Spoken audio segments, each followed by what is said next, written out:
They told Earth to shut up. When the first human ambassador stood in front of the Galactic Council, unarmed, open-handed, speaking in clean, clipped trade language, the response was laughter. Real, public, diplomatic laughter. One of the delegates from the Yevnar Collective even broadcast it live. "Your species is admirable for a pre-mechanical civilization," he'd said, teeth shimmering like polished glass. "Return when you have anything of value." That was 3 years ago. They ignored every signal after that, every warning, every silent clip of kinetic rail testing sent across the void. Not one response, not even a diplomatic insult. The Council simply blacklisted Earth from all channels, locked out, forgotten, irrelevant. But Earth didn't forget. And Earth didn't stop. Captain Reiner stood motionless at the edge of the launch bay, the smooth steel floor vibrating beneath his boots as the last of the rail-loading armatures locked into place. 32 tungsten slugs, each the size of a small car, sat buried deep in the triple-barrel array, cooled and ready to launch. No fuel, no explosives, just gravity, magnets, and mathematics. Pure physics. Pure violence. He clenched his jaw. His eyes didn't blink. Behind him, the rest of Ravager-class Destroyer 01, codenamed Silencer, was a symphony of discipline and brutality. 500 crew, all human, all silent, all born from a world that had been mocked, dismissed, locked out from the stars. Now they orbited silently in the shadow of Kuran 4, a diplomatic outpost planet held by the Council. A planet built on the assumption that peace was guaranteed. Reiner didn't believe in peace. Not anymore. The message had been sent one final time, 2 days ago. A short signal. Same words, no emotion. Final warning. Earth possesses superior kinetic technology. This is not a bluff. They never answered. The old man back on Earth, Admiral Halverson, had given them a full 72 hours before ordering first strike. Reiner had asked for 24. The last hour was ticking now. No signals, no lights from the Kurani satellites. The arrogance of the Council hadn't changed. Still so sure humanity was beneath notice. Still convinced the silence of Earth meant submission, not calculation. Reiner's comms officer, Don, spoke low behind him. "Council fleet detected. 2 minutes out. Standard patrol loadout. No shields up." Reiner didn't turn. "Any message?" "Nothing." Reiner breathed in, slow and steady. Not anger, not hatred, just focus. Clarity. He wasn't here for revenge. He was here to correct the record. "Arm primary railgun, all barrels, sync for simultaneous discharge." "Aye, sir." Somewhere deep in the armored gut of the ship, systems hummed, capacitors charged, magnetic coils began to spin. The Kurani fleet came into view, sleek ships, curved like crescent blades, drifting toward Silencer without even a raised shield. No tactical maneuvers, no warnings. Because Earth was still the joke, the footnote. They'd forgotten physics doesn't care who's laughing. The countdown hit 0. Reiner spoke, voice even. "Fire." No thunder. No flash. Just the sudden, screaming absence of silence. 3 rods accelerated to Mach 15. Invisible death breaking the atmosphere before the Kurani command ship had time to register heat. On the planet below, diplomatic towers turned to light. The shield stations, always left cold in peace zones, vanished in the shockwave. The command ship's hull split open mid-sentence, as if the void itself had torn a page out of existence. The rest of the Council fleet scattered, too slow, too unprepared, too certain of their superiority. 3 more slugs followed. Then another. No flashy weapons, no AI drones, no energy beams. Just human engineering, pointed directly at arrogance. 10 minutes later, it was over. Reiner finally turned. Send the message, he said. Don looked pale. Message, sir? Same words, just one addition. He walked toward the command deck, eyes locked ahead, voice calm as steel. Final warning delivered. The silence that followed wasn't peace. It was fear. Deep in the core of the silencer, every screen was alive with chaos.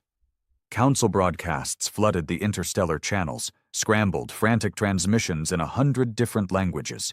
No unified command, no strategy, just panic.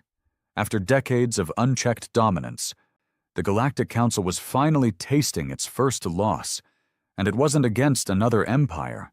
It was against a rogue, backwater species they'd thought barely capable of orbital flight. They'd seen missiles before, lasers, plasma, even gravitational weapons. But nothing like this. Nothing so precise, so quiet, so final. Reiner stood at the center of the bridge as data rolled in. Don's fingers worked the console faster than they had in his entire life, sweat dripping down the side of his face. Council network is in full lockdown, he reported. Every major species is scrambling. Planetary shields going up across 12 sectors. Too late for shields, Reiner said. Behind him, Lieutenant Varric, weapons chief, kept his eyes on the orbital scans. The diplomatic fleet is gone, sir. No survivors. Council vessels at outposts 3, 5, and 6 are rerouting toward Quran's orbit, but he trailed off. But what? Reiner asked. They're not responding to hails. No orders, no formation. It's like they don't know what to do. Reiner nodded. They don't. Because for all their superiority, the Galactic Council had never been challenged. Not truly. Not by someone who refused to play the game. Earth had learned that the hard way. 3 years ago, the Council had dismissed humanity, not because of hatred, that would have meant they felt something, but because of disinterest, the way you might ignore an insect crawling on your shoe. You don't talk to it, you don't argue, you just assume it'll die or get stepped on eventually. Reiner clenched his jaw at the memory of the ambassador's face. Jensen had stood on the marble floor of the Galactic Council Hall, offering peace, trade, and alliance, and they'd laughed. Then they shut off the cameras and locked Earth out of every known star route. Even civilian ships were denied jump coordinates. That was when Earth stopped talking, when Earth started building railguns, and now they were listening. The screen on the far wall blinked red. An incoming transmission, unencrypted, Council standard band. Don's voice broke the tension. Sir, it's them. One of the Council command members. Not the central body, but high-ranking. Reiner nodded slowly. Put it through. Audio only. There was a burst of static. Then a voice. Clipped, high, arrogant, but trembling beneath the surface. This is Command Vice Helithron of the Valari Ascendancy, speaking under authority of the Galactic Council Interim Directive. Human Vessel Silencer, you have attacked a Council-sanctioned outpost and destroyed multiple diplomatic assets. You are ordered to stand down and await judgment. Failure to comply will result in your...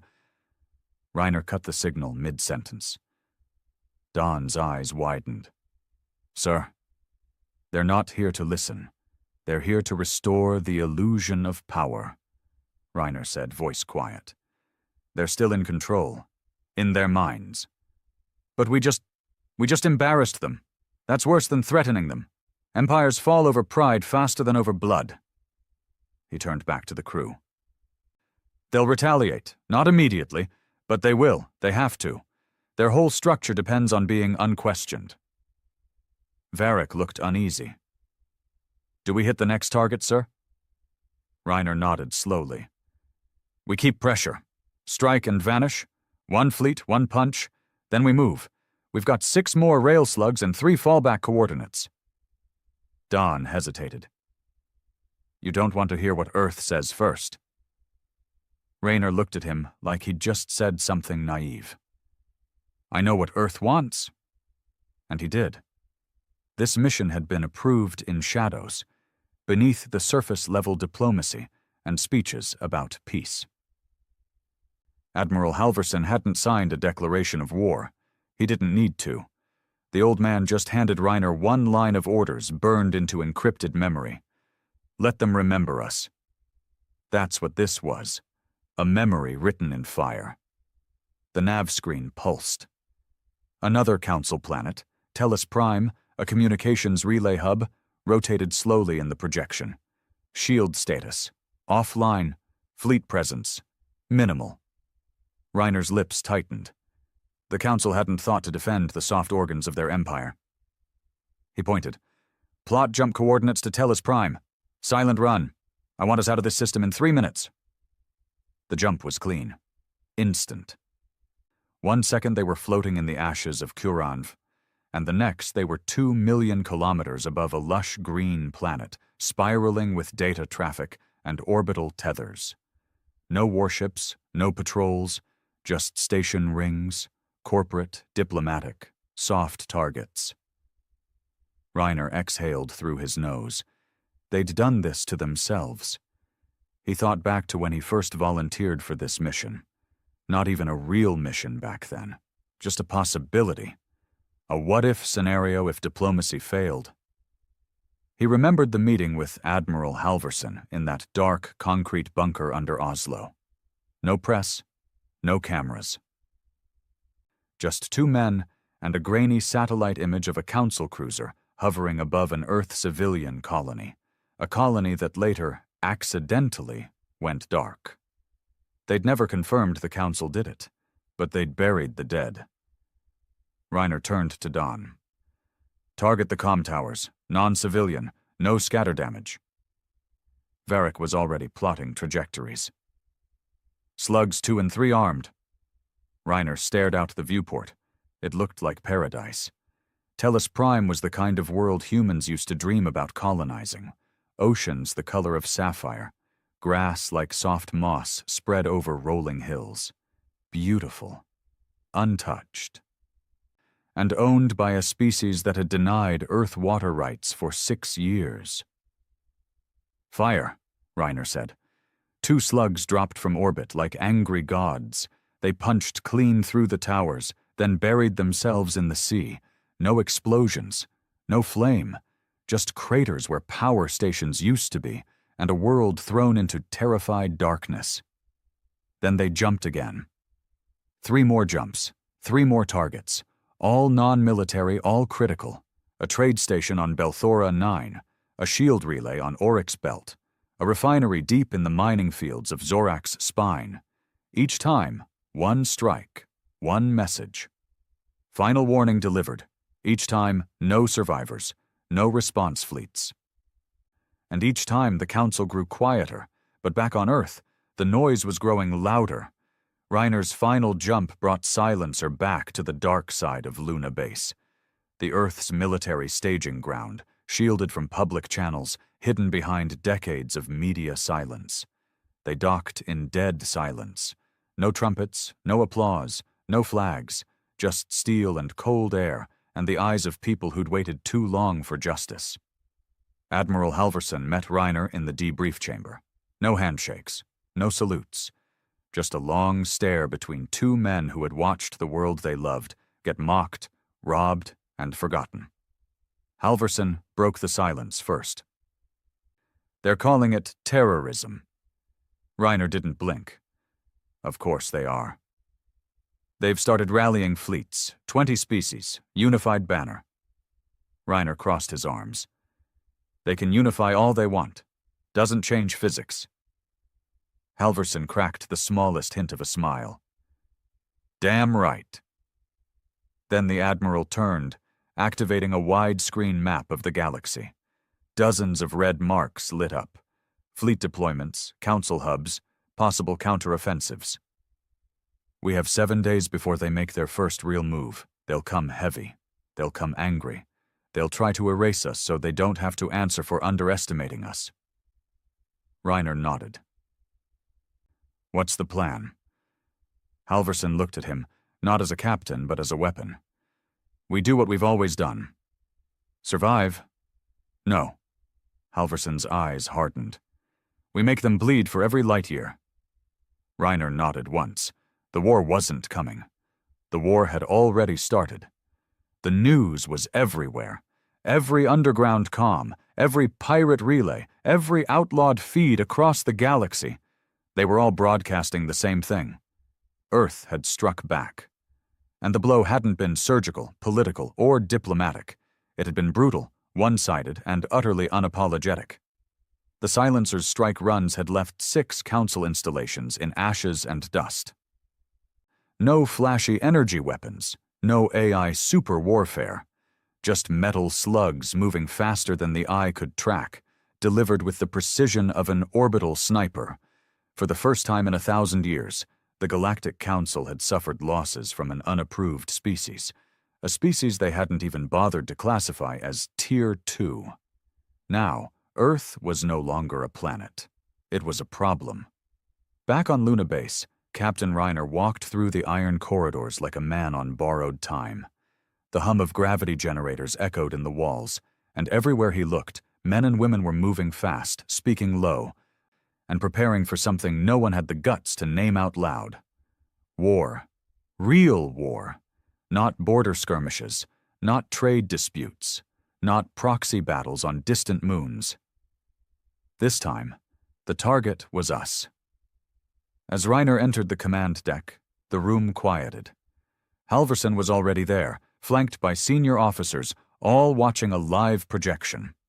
The display showed 12 council fleets, all mobilizing in tight formations, colors unified under a single banner. The Core Accord. A new name. A new war.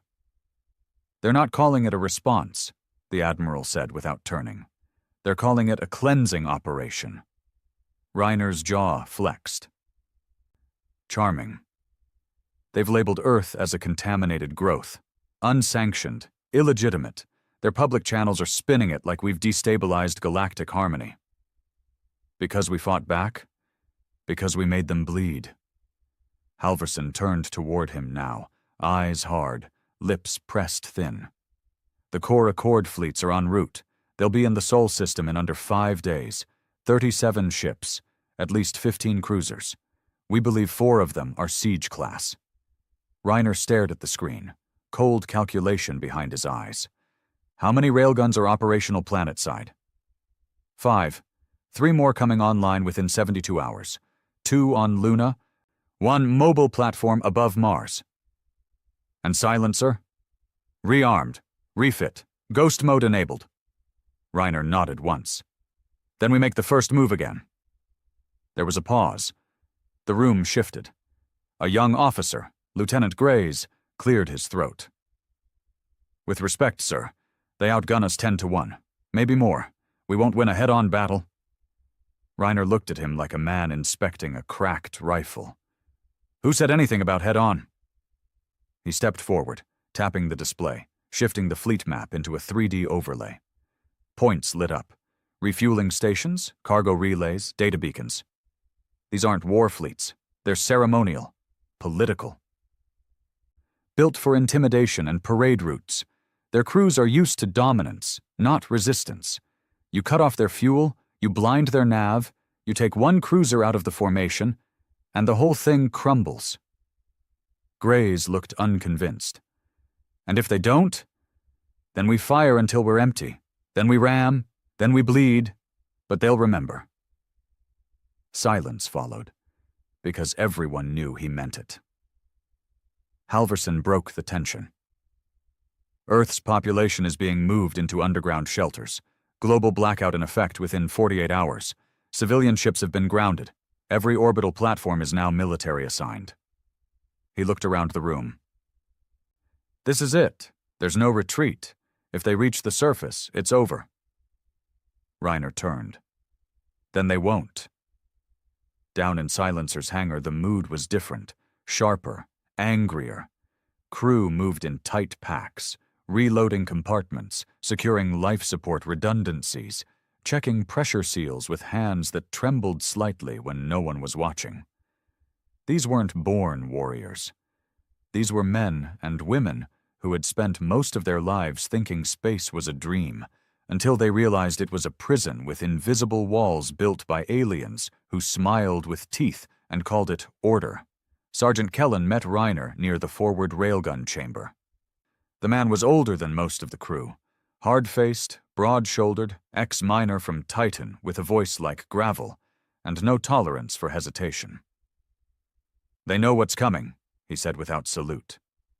"They ready for it?" Reiner asked. Kellen shrugged. "Doesn't matter. They'll fight anyway." That was enough. They both stared out the narrow viewport at Earth, a perfect blue sphere hanging in the dark. Peaceful. Fragile. The place they were born, mocked, and shut out from the stars just for being late to the game. "They ever stop to ask why we built railguns instead of lasers?" Kellen muttered. Reiner smirked faintly. "Lasers are clean. Railguns make a mess." Kellen nodded. "Damn right." Meanwhile, far across the galaxy, aboard the flagship Virelian, Vice High Lord Kazir of the Council paced the gilded floor of his command deck. Tall, elegant, and bred from a long line of diplomats turned conquerors, he did not yell. He did not rage, but he burned with quiet humiliation. "They made us look like primitives," he said, voice silk over razors. "Yes, High Lord," his aide whispered. "Their kinetic weapons are effective." "Effective?" Kazir turned, eyes gleaming. "They killed ambassadors, governors, commanders, without warning, without permission, without process." He walked to the central display. A rotating 3D model of Earth hung in the air. "I want that world silenced. Permanently. No survivors, no martyrs. We will remove every structure, every signature. We will rewrite their star from the charts." "Yes, High Lord." "And when the last of their kind is dead, we will thank them for reminding us what war feels like." Back on Earth, as the countdown ticked past day 2, Reiner stood at the edge of the old Seattle ruins, a decommissioned civilian city now turned into a ghost town. Streets empty, glass towers hollowed out, every light shut off to avoid detection from orbit. The sky was quiet, too quiet. "Command says we've got 30 hours, Don's voice said through the earpiece. "Then they'll be in range." Reiner didn't respond right away. He looked up at the stars, invisible now behind the blackout protocols.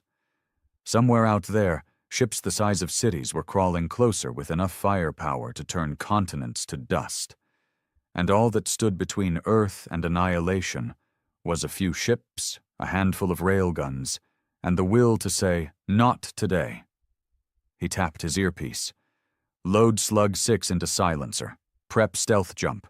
We're not waiting for them to knock." Midnight.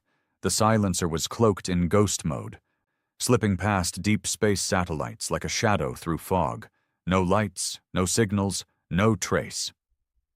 Reiner stood in the CIC as the enemy fleet loomed ahead, barely detectable, slow, majestic, arrogant. They had no idea Earth was watching.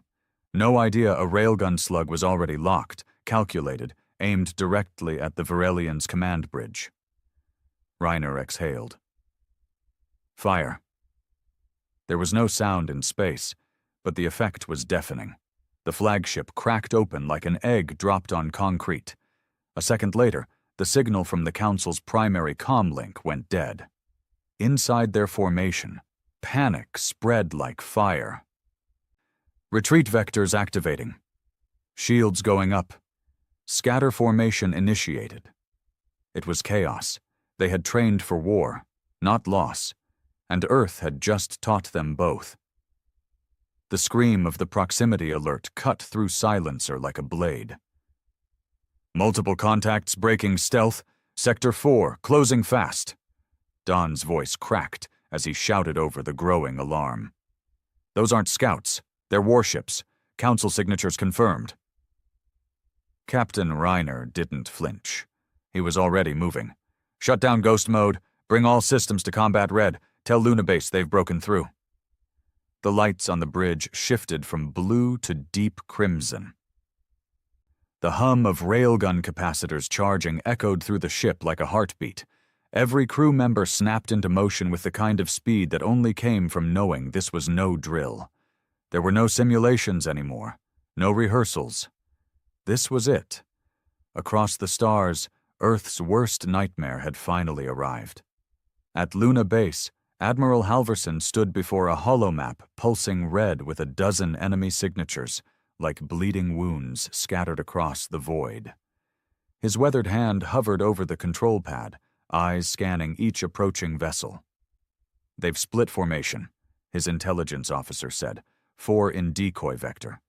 The rest are descending straight toward the Earth-Luna corridor. Speed? High impulse. They're done posturing. Halverson exhaled. Then so are we. He turned to the tactical console. Bring all rail platforms online. Wake every railgun on the planet. Tell every operator, this isn't about defense anymore. This is survival. A second officer chimed in. We've also got a signal. Encrypted human code, origin, outer low orbit. It's silencer. Patch them in. Reiner's voice crackled through the feed. They're coming fast and they're angry. We clipped their head and now the beast is flailing. Halverson responded without hesitation. How many ships can you take? Reiner didn't lie. 1, maybe 2, then we're out of slugs, out of luck. Then you make them count. Always do. The comm went dead. Reiner turned back to the bridge crew. Lock targets. First 2 cruisers, front of the pack. Strip their pride before they get close. Don hesitated. Sir, what if they've adapted? If they've reinforced hulls? Then we find out. And if we die, we do it doing the one thing humans do best. What's that? Punching above our weight. The first railgun slug launched. It moved faster than light, silent, deadly, unerring. The cruiser Ithalian never saw it coming. 1 second it was broadcasting fleet cohesion commands. The next, the command bridge and everything above Deck 12 was gone, shredded through by a slug the size of a transport shuttle. The ship folded in on itself, a grotesque twist of bent alloy and flashing panic lights before the reactors ignited, taking 6,000 lives with them. Fleet cohesion shattered. The other ships blinked, stumbled, hesitated, and Reiner hit them again. The second slug tore into the flank of the Haressa, one of the newer hybrid ships, all aesthetic curves and elegant engines. The hit clipped one engine bank and sent the ship into an uncontrolled spiral. Reload, Reiner barked. Slugs depleted, sir. We're dry. Then prep fallback. Bring silencer into Luna's shadow and go dark. We're no use as a coffin. Don looked at him, jaw tight. They'll come for Earth next. Reiner didn't look away from the stars. Then we bleed them every meter. The council ships didn't slow. Despite the chaos, despite the losses, their remaining 7 vessels pushed into the Earth-Luna corridor like a knife carving a throat. They were done with diplomacy, done with delay. The Varelians' destruction had been an insult they could not allow to stand. On board the lead destroyer, Tevelas Kai. Supreme Commander Harkon watched the feed from his command chair with furious stillness. So many species had fallen before the Council. So many colonies surrendered before a single cruiser touched atmosphere. But Earth had done none of that. Earth had hidden its weapons in silence, bled fleets without taunts or boasts, and then disappeared, only to strike again. It's not a war species, his advisor whispered. Not traditionally. Harkon's voice was as cold as the space outside. Then let's end their tradition. Over Earth, the first plasma strike hit Luna's upper shield. The sky above the moon flared like a dying sun. Thousands on Earth saw the flash even through the blackout protocols, a split-second burst of light that looked like the world ending. On the surface, automated rail platforms activated simultaneously. No fanfare, no countdown, just the sound of vengeance made mechanical. Tungsten slugs launched from 6 locations, 2 on Luna, 4 on Earth's hidden defense platforms. These weren't orbital warning shots. These were kill shots, each designed to rip through energy shielding and keep going. The first 3 hits landed clean. 2 cruisers shredded, screaming away into gravity wells, breaking apart as their internal systems collapsed. But the 4th slug missed. Not entirely. It scraped the shielding on the Azirak-class dreadnought, fracturing armor but not penetrating. Within moments, the enemy returned fire. Red spears of plasma cut through the upper atmosphere, turning abandoned orbital platforms into boiling debris. One round struck an unmanned station above the Pacific. The shockwave knocked out 6 satellites and temporarily disrupted ground comms. It was the warning shot. More followed.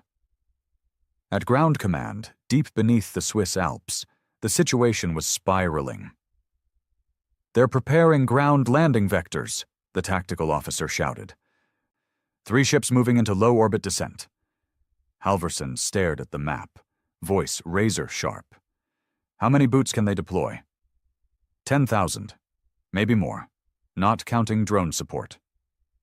Halverson turned to his deputy. "Tell Reiner to intercept." The man looked stunned. "With what?" "Whatever he has left." Aboard the silencer, the bridge was flickering. Half the systems were on backup power. The railgun bays were silent. Life support was dropping every hour. Reiner's body ached. His temple was cut from a support beam strike when the second plasma burst hit nearby. But he was still standing. He always would. 3 landers detected, Don said through clenched teeth. Targeting Earth's west quadrant. 1 headed for the Denver corridor. That's near the Arcadia base. Reiner didn't pause. "Turn us around. No stealth, no tricks." Don's eyes widened. "That's suicide." "Not suicide. Interception." He leaned close. "We get between them and Earth, and if we can't kill them, then we die in their path." The silencer roared to life. No stealth, no cloaking, just full burn, every thruster igniting as the ship shot toward the descending landers like a wounded predator. The lead Council lander, the Jalari, opened fire with automated turrets, spraying the space ahead with plasma bursts meant to disintegrate. But Reiner never slowed. His hands gripped the console, knuckles white as the hull groaned and lights flickered. "Bring us in close," he growled, "real close." "Sir, if we hit them—" "I know." A whisper. "I know." They collided just as the Jalari was entering Earth's atmospheric shell. The front of Silencer smashed into the side of the lander with impossible force, tearing both ships into spiraling pieces, fire and metal raining into the upper sky like a dying comet. But it worked. The Jalari broke apart, its troop bays ruptured, its systems failing. The remains crashed harmlessly into the ocean, thousands of soldiers never even reaching the ground. From ground command, Halverson watched the feed. His jaw trembled. He didn't speak for a long time. Then, quietly, "Reiner, you magnificent bastard." The sky over Colorado was on fire. Streaks of red plasma flared through the clouds, painting the world in a sickening glow as burning debris fell like metal rain. The Council's second lander had broken through Earth's final defensive perimeter and come down just east of Denver, slamming into the ground like a divine hammer. Trees, buildings, and bone turned to dust beneath its impact. And then the hatches opened. They weren't drones this time. They were soldiers, 8 feet tall, 4 arms, armor like volcanic rock fused with gold alloy, built not just to kill, but to dominate. The Volari shock troopers had landed. On the forested ridge overlooking the wreckage, Sergeant Thomas "Tom" Drenner locked eyes through the scope of his modified rail rifle, and muttered under his breath, "Well, guess they ain't here to negotiate." His squad was pinned down in the tree line. 10 men. No air support, no evac, no artillery, just scavenged rifles, reinforced ammo, and a deep-rooted refusal to die quietly. Drenner spat in the dirt, pushed his back against a tree, and whispered into the radio, "Command, this is Echo 1. Enemy has landed, full-sized. 24 dismounts confirmed, heavy armor. We're engaging." Static. Then the voice of a woman, cool, sharp, clenched with tension. "Echo 1, this is Fort Arcadia. You are last unit east of impact. No reinforcements. Delay them. Do not let them breach the mountain." "Understood," Drenner said, already moving. "If we don't check in within the hour." "You won't," he smirked. "Figured." Then he looked at his men. Some were fresh, some were broken in. All of them looked like ghosts lit by firelight, tired, hollow-eyed, but standing. "All right, boys," he said, crouching low. "That thing down there, that's what they send to finish wars." One of the younger privates, Renner, 21, former college kid turned rifleman, stared down the hill, his hands shaking. "We don't even have tanks." Drenner loaded a fresh mag. "Nope. They're gonna kill us." Drenner looked him square in the eyes. "Yeah, probably. But here's the good news, kid." "What?" He chambered around and grinned with blood on his teeth. "We only gotta kill one of them to make the others rethink their landing." The council troopers moved like a wall of death. They didn't bark orders. They didn't shout. They advanced in terrifying silence, rows of 4, shields interlocked, energy lances raised. Anything within reach vaporized, trees split, rocks melted, the air itself seemed to bend around their armor. But they weren't ready for Earth's woods. Drenner's squad had grown up in the dirt, hunted in the Rockies, fought in forgotten wars in abandoned cities. They knew terrain like it was family. First ambush was simple: mines. The second trooper from the left stepped on a buried charge, and the resulting blast launched him 20 feet into the air. When he came down, half his chest plate was missing. Drenner didn't wait. He popped up from a foxhole and snapped off 3 rail rounds directly into the exposed flesh. The thing didn't scream. It just collapsed. Then the real fight began. It wasn't elegant, it wasn't glorious, it was ugly. Close quarters, mud, smoke, screams. One of the troopers drove a plasma spear clean through Corporal Deke's chest, then used his body to bash another soldier against a tree. Drenner returned the favor by firing point-blank into the thing's open helmet, his rifle barrel cracking from the heat. Another trooper swung wide and launched a blinding concussive wave from its gauntlet, knocking 3 humans off their feet like rag dolls.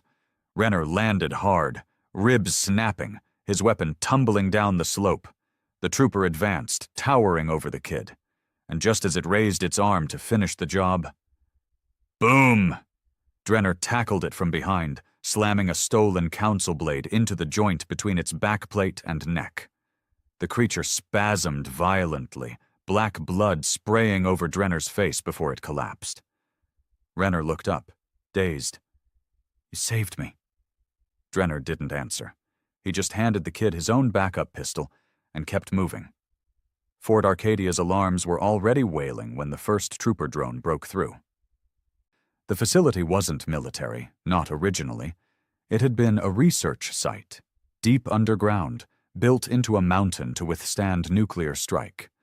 But when the war began, it was repurposed. Now it was the command hub for the Western Resistance. And if it fell, the whole quadrant would fall with it.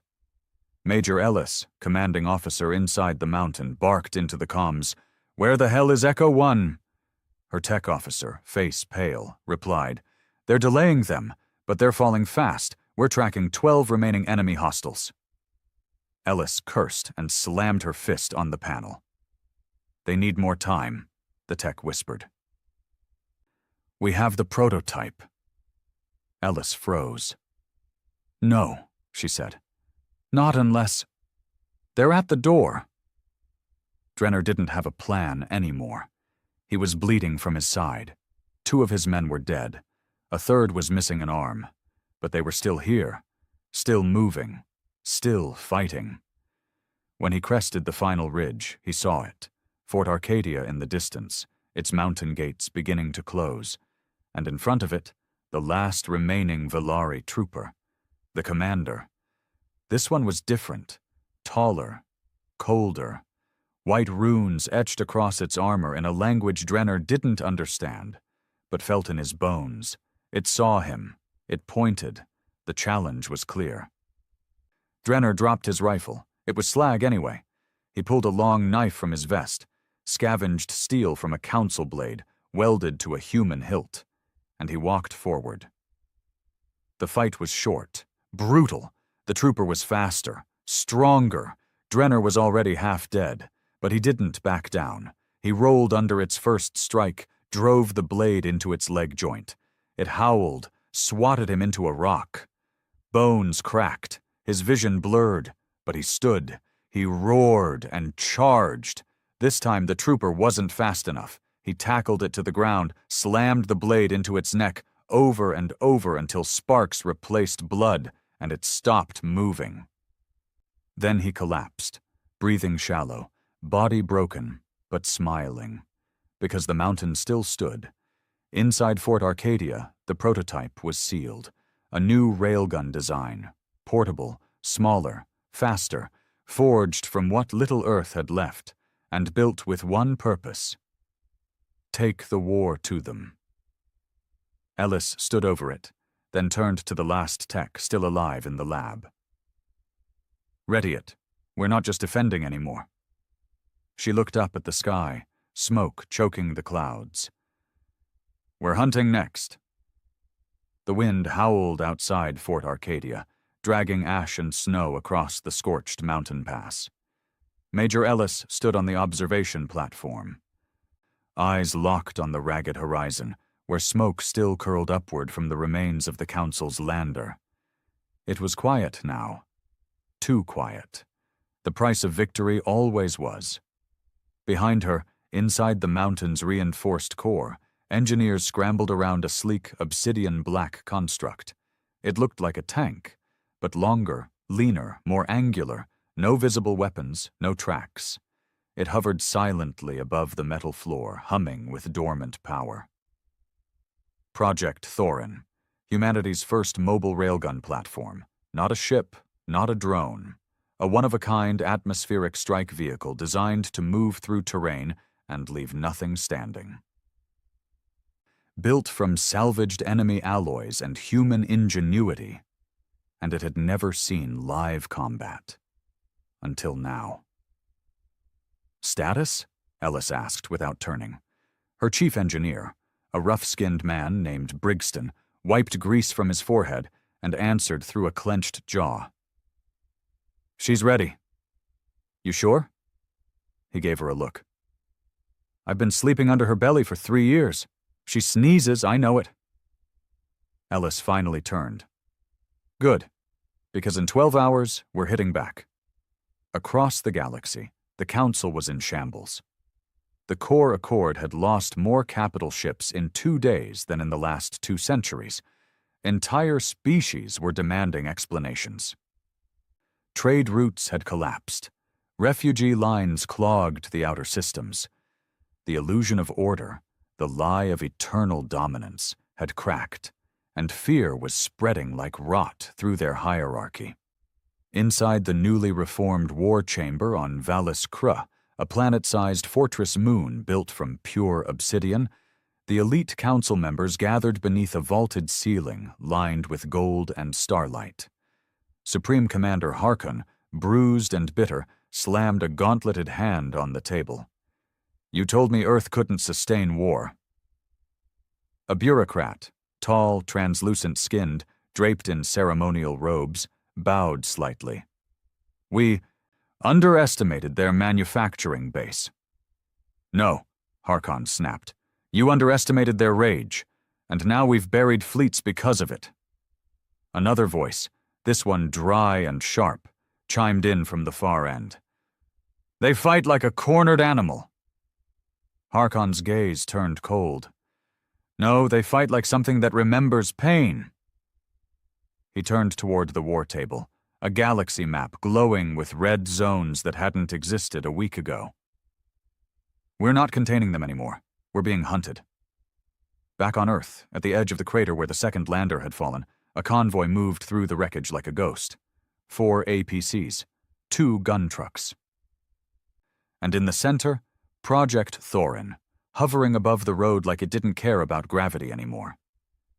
Around it, the survivors of Echo 1 rode in silence, what remained of the Western resistance units now reorganized under a new call sign, Blackline Company. At the front of the lead APC, Major Ellis rode shotgun, helmet off, eyes bloodshot but focused. In her hand, a small data pad scrolled through classified intercepts. Council fleet remnants were retreating from Earth orbit, bleeding, directionless, but not gone. Worse, intel suggested that a forward operating base had been quietly constructed on Earth's dark side, hidden deep within the Chilean Andes, shielded by atmospheric distortion and buried under adaptive camouflage. That was the next strike point. A hidden foothold on Earth? Unacceptable. Ellis tapped the radio. "All units, eyes forward. We breach in 6 hours. Thorin leads the charge." A gruff voice replied. Sergeant Danvers, one of Drenner's last standing team leaders. "Can that thing climb a mountain?" Ellis smirked. "Doesn't need to climb. It makes the mountain move." Inside Thorin's cockpit, Briggston sat at the control hub, flanked by 2 gunners and a young AI systems tech named Rhea. The interface looked nothing like Earth tech. No joysticks, no steering wheels, just curved metal panels with glowing veins of light, responding to touch, thought, and voice. "Power's stable," Rhea said, voice low. "Mag rails fully charged." Briggston cracked his neck. "Let's scare the galaxy." The convoy reached the base of the Andes by nightfall. What was left of the terrain looked more like a war painting: burnt trees, broken rock, and charred soil. Drone scouts had confirmed it. Council tech was buried in the mountains, deep tunnels, atmospheric processors. Even shield nodes. They were building a permanent presence, not an outpost, a colony. Ellis stood with her team near the ridge. The cold wind whipped her coat as she surveyed the entry point, a natural cavern widened by advanced excavation. No lights, no guards, but she knew better. "Danvers, take Bravo team and skirt the west. Plant the jammers." "Aye." "Rhea, give me thermal." The tech pulled up a display. Red silhouettes moved beneath the earth like insects. 30 to 40 bodies humanoid. 2 mechs. No air presence.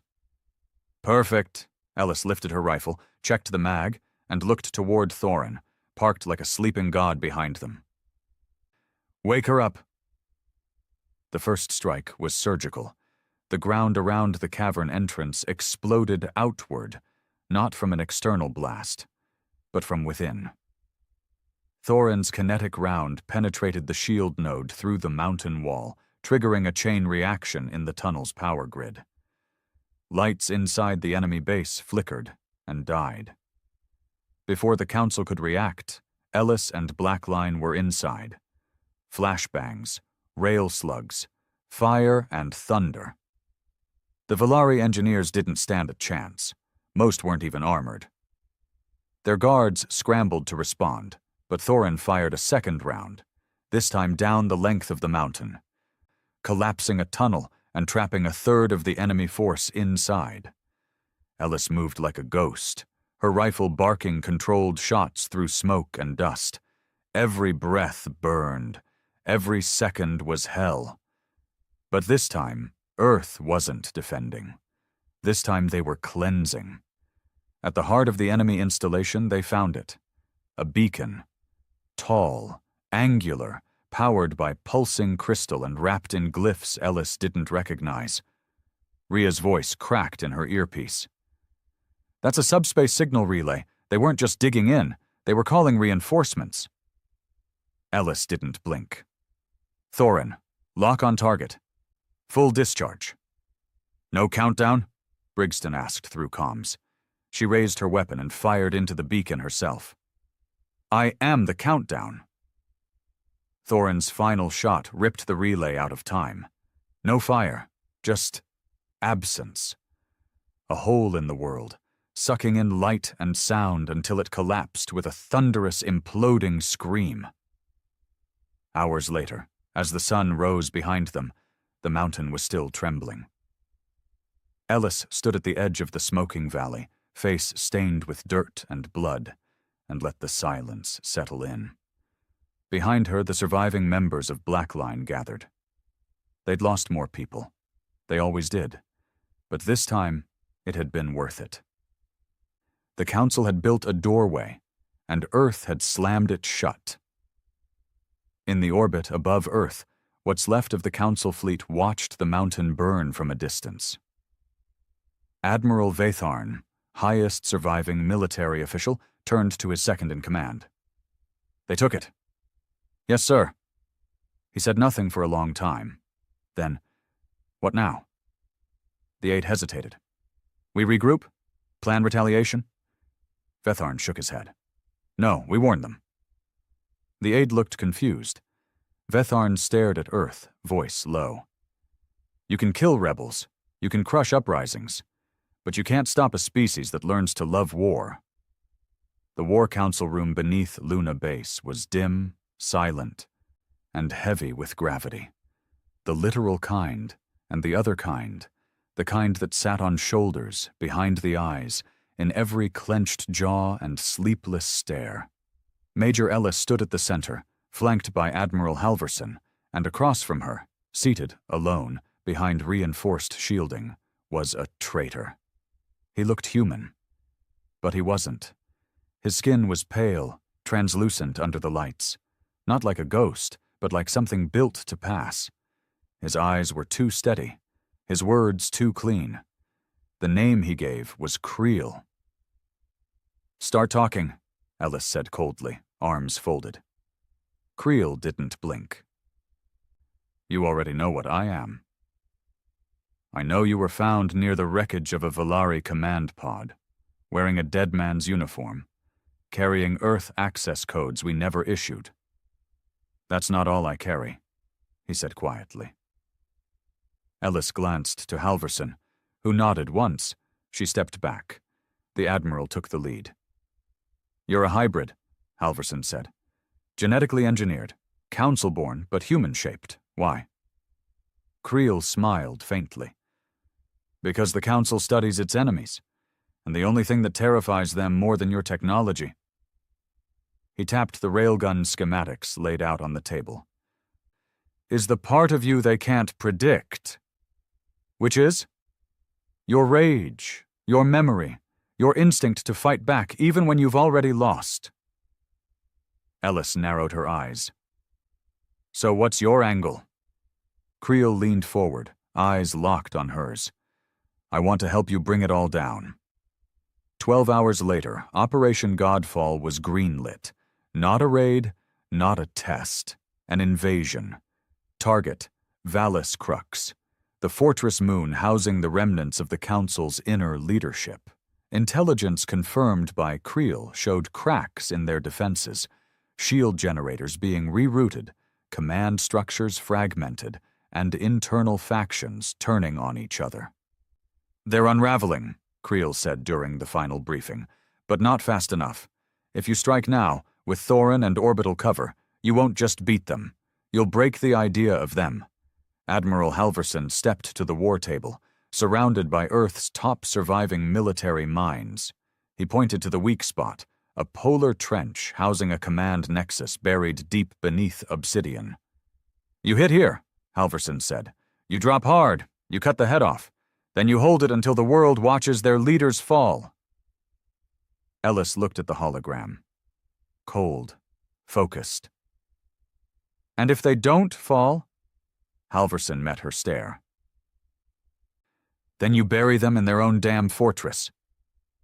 3 days later, the first human fleet in history to leave Earth space on an offensive mission slipped silently into hyperspace. 3 cruisers, rebuilt from salvaged Council wreckage and retrofitted with Earth's now perfected rail systems. 2 escort frigates carrying drop pods, mechs, and troops. And in the center, silent, hovering, humming with cold purpose, was Thorin. Ellis stood aboard the flagship Resolute, her armor black and stripped of insignia. She didn't wear rank anymore, only resolve. Rhea was at the API's table, tracking jump progression. Briggston was already aboard Thorin, now more machine than man, half his body rebuilt after the last assault. And Creel was watching the stars. "Council signal intercept," Rhea called out. "They know we're coming." "Expected," Ellis replied. "Any fleet movement?" "Negative. Internal traffic suggests civil breakdown. One faction trying to seize power before we arrive." Ellis smirked. "Let's give them something to fight about." They dropped out of hyperspace into chaos. Vallis Crux, once the crown jewel of the Galactic Order, now glowed with internal fires. Defense platforms were offline. Comms were fractured. 2 Council destroyers orbited on opposite sides. Weapons hot, but aimed at each other. A civil war had begun. Earth's fleet cut through the atmosphere like knives, their railguns silent but ready. Resolute held position, deploying atmospheric pods from orbit, pods that burned across the sky like falling stars. Ellis rode in the lead one, her boots braced, fingers locked around the mag rail rifle slung to her chest. Across from her sat a squad of Earth's best, Blackline Company's veterans, survivors of the Denver Corridor, the Andes Assault, and a dozen other hellholes no one remembered but them. Danvers leaned forward, face still stitched from the last fight. "You think they'll run?" Ellis didn't smile. "No, I think they'll make us earn every meter, and I think we're the last people on Earth who don't mind paying that price." They hit the surface like thunder. The polar trench exploded upward as Thorin landed first, rail cannons primed and aimed at everything that dared move.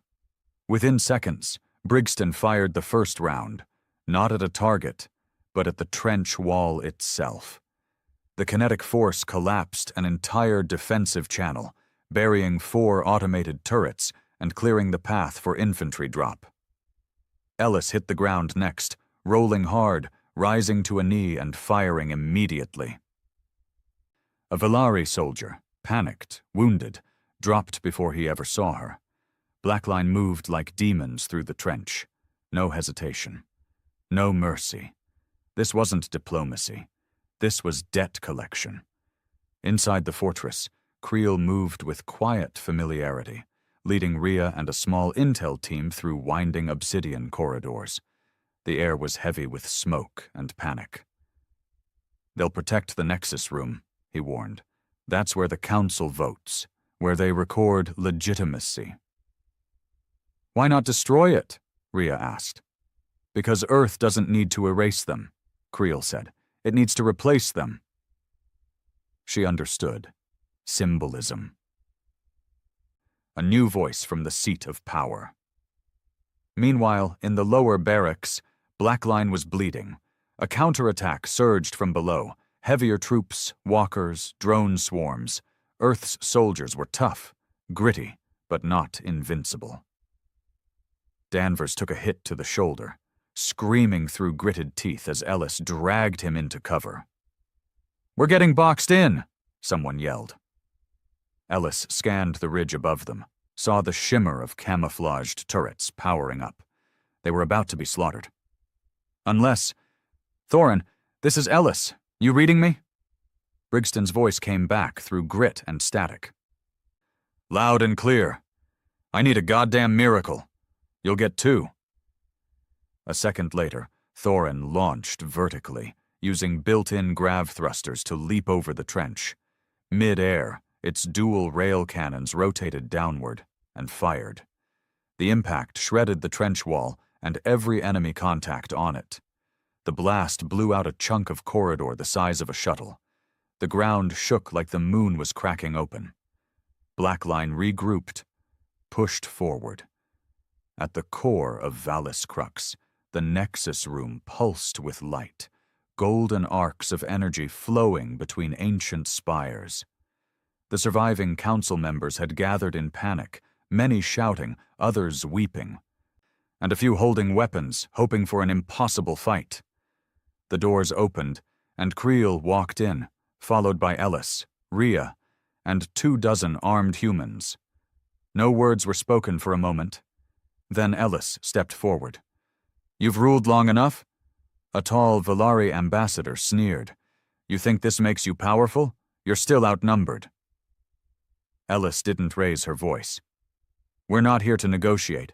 We're here to make sure no one like you ever sits in this room again." One council elder raised his hand, as if to cast some final vote. Rhea shot him in the throat. Ellis turned to Creel. "Transmit it?" He nodded, and pressed the beacon console. A signal burst from the chamber, encrypted, permanent.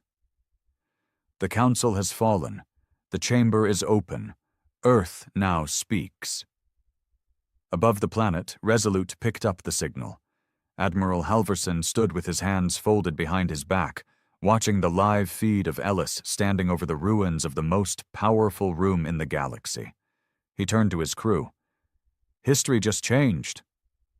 Vallis Crux was still burning when they raised the Earth flag. Not a pristine banner, not a global consensus, just a torn, ash-streaked standard sewn from the uniform sleeves of the dead, planted in the fractured floor of the Nexus Room, where 1,000 alien voices once debated peace, while ships burned in silence outside. Now the silence was different. It wasn't shame. It wasn't fear. It was waiting. Major Ellis stood at the center of it, her armor caked in blood, dust, and the kind of exhaustion that didn't wash off. Around her, Blackline Company held the chamber like holy ground, rifles ready, eyes sharp. Not for enemy troops anymore. Those were gone. Now they were watching each other. Because when power changes hands, friends start to look like suspects. Creel approached quietly, his steps too smooth for a war zone, his hybrid face unreadable. He didn't wear armor. He didn't need to. His defense had always been knowledge. "They've stopped shooting," he said. Ellis didn't look at him. "They're waiting to see if we shoot next. They're afraid." "No," she said. "They're calculating." She turned to him then, eyes hollow but locked. "What happens now?" Creel paused. Then, "We either become what we just destroyed, or we build something worse." Back on Earth, the world didn't cheer. There were no parades, no victory broadcasts, just quiet acknowledgement and the grim return to rebuilding. Cities were still rubble, oceans poisoned, skies cracked with orbital debris. But one thing had changed. Nobody was coming to enslave them anymore. Halverson sat alone in the war room beneath Luna Base, watching the live feed from Vallis Crux, Ellis giving her first address to the galaxy from the Council's seat of power. She didn't call herself a queen, or president, or chancellor. She said one word: representative, not of power, of pain. "We didn't come to rule you," her voice echoed through broken satellites and silent listening posts across 10,000 worlds. "We came to make sure you never forget that we bled." She paused. "And if you make us bleed again, we'll make you regret remembering our name." Then the feed cut. Simple, unforgettable, human. Ellis stood alone after the transmission, staring at the black glass walls of the Nexus chamber. The fires had been doused, the Council's symbols erased. The air still stank of plasma and melted ambition. Rhea entered quietly.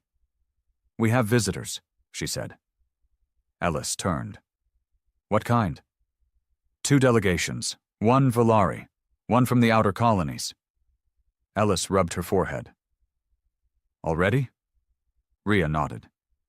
They want to talk about the new structure, trade, borders, authority. Ellis muttered, They didn't come when we begged for help. They're here now. Of course they were, because now Earth had railguns. In the corridor outside the chamber, Sergeant Danvers limped up alongside Ellis, now wearing a mechanized brace over the leg he'd nearly lost. They want you to sign treaties? Ellis didn't answer. They don't get it, he said. We're not here to build an empire. We just didn't want to die with our hands tied behind our backs. Ellis finally spoke, voice low. We were mice in a room full of lions. Then one day, we brought a hammer. Danvers chuckled darkly. What's the plan? We stay dangerous. We stay honest. And we never let them forget what happens when you ignore a cry for help. Hell of a legacy. She looked out at the stars through the jagged glass of the broken dome. No, it's not a legacy. She turned to him. It's a warning. 3 weeks later, the first human delegation walked through the Hall of Ascension on Orthanus Prime, one of the original founding worlds of the Council. Their cities still glowed with polished marble, golden towers stretching into cloud-wrapped heavens. But the humans didn't wear ceremonial robes. They wore armor, dusty, dented, unpainted.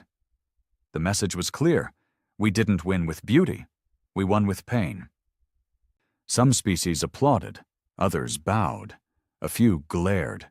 In the back of the hall, cloaked in shadow, a former council tactician named Vetharn watched the display through narrowed eyes. His fleet had withdrawn when Valus Crux fell, but he hadn't surrendered. Not truly.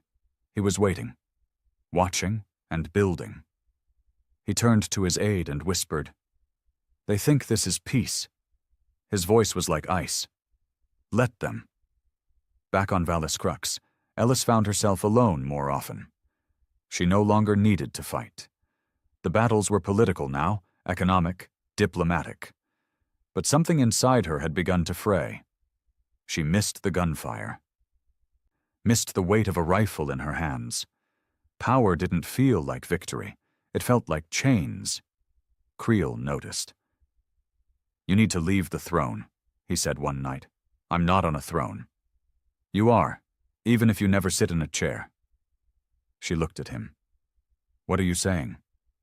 He stepped closer. Let others govern. You weren't built to lead. You were built to remind people what happens when leaders fail. She looked at the stars again. And for the first time in months, she didn't feel pride. She felt alone. Rhea took command of civilian operations. Danvers became the first commander of the Earth-led Defense Pact. Creel disappeared. Some said he returned to the Volari homeworld. Others whispered he'd infiltrated the Council remnants. Ellis didn't ask. She didn't need to know. She returned to Earth 2 months later. No escort, no celebration. Just her and a cold sunrise over Denver's crater. She walked alone to the place where Reiner's name was carved into a wall of twisted steel. Below his name, Drenner, Brigston, Jensen, Deeks. So many ghosts. She pressed her hand to the wall and whispered, You were right. She closed her eyes. We didn't survive to rule. We survived to make them afraid to forget. The galaxy didn't erupt into celebration. There was no galactic peace, but something far more dangerous took its place. Silence, a new order, enforced not by politics, but by memory. Worlds that once mocked Earth now traded cautiously. Fleets that once patrolled human space now gave it distance. And railguns, those ancient, brutish tools of raw violence, every species wanted them now. But only one knew how to build them right. Only one had learned what it cost. And only one had fired them with rage. Ellis lived quietly after that. Her name appeared in books. Statues were built. her face on stamps, coins, even cathedral murals on distant moons. But she never returned to Valis Crux. She left that place for the diplomats. Her war was over, or so she thought. 10 years later, a new fleet crossed into uncharted systems. No flag, no signal, no warning, just black hulls and old council tech, rebuilt, reforged, and wrapped in silence. At its head, Admiral Vetharn. He had waited,